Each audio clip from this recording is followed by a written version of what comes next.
Brilliance Audio presents The Seep by Chana Porter, performed by Shakina Nafak.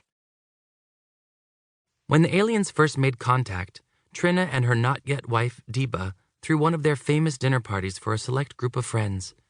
It wasn't difficult to keep the guest list small. Everyone was too nervous to travel far. The subways and buses deserted but for the most intrepid or desperate travelers. They invited two beloved couples who happened to live close by and who wondrously had never met. Emma and Mariam came first, with 2 types of hard cheeses, 3 types of olives, gluten-free rice crackers, tubs of spicy hummus.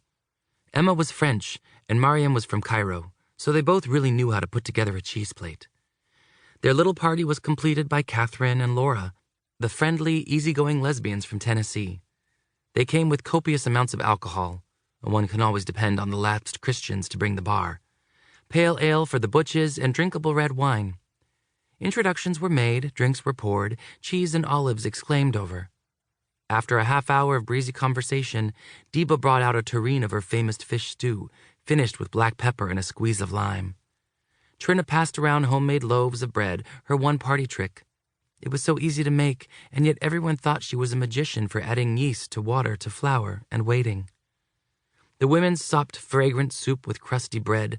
A generous feeling swirled around them like a melody, like a scent, the essence of a perfect dinner party. How have we never met before? They asked again and again. But what they were really saying was, how have I only just begun to love you? Throwing a dinner party was all Trina and Diba could think to do. They had already filled the bathtub with clean water and made sure all of their flashlights had new batteries. They kept checking their most reliable sources on Twitter, as well as Al Jazeera, the New York Times, The Guardian. Every source said to keep calm, try not to panic, and to stop it with these suicide pacts. Unbelievable, the newscasters kept saying. It's unbelievable. That word had been ringing in Trina's head all day.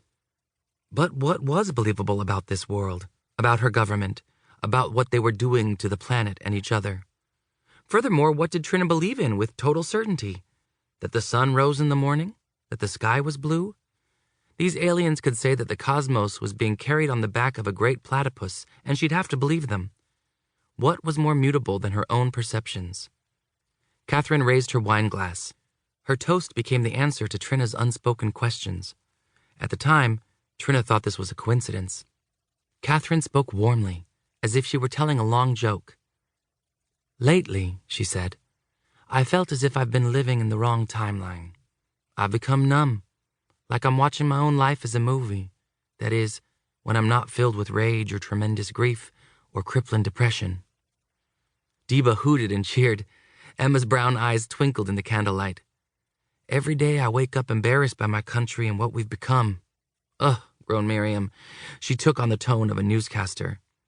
Now more than ever in these trying times, Trina laughed and slapped the table. Let her finish, chided Diba.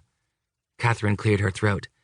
As I was saying, I'm embarrassed by what we've become, and by what we have always been and have never addressed. Hear, hear, said Emma, raising her glass.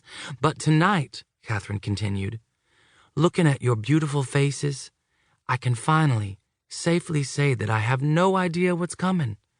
I don't know if this is the end of life as we know it, or the beginning of a grand adventure, or perhaps both.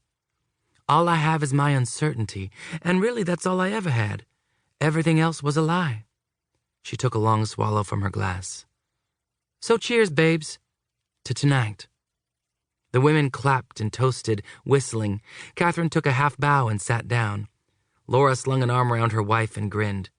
Trina looked across the table at Diba's round, brown face.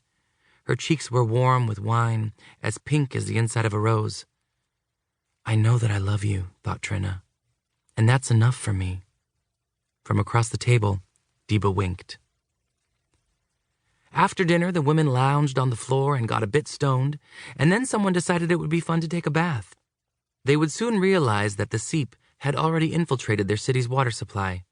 They were already compromised, already bodily hosts to their new alien friends.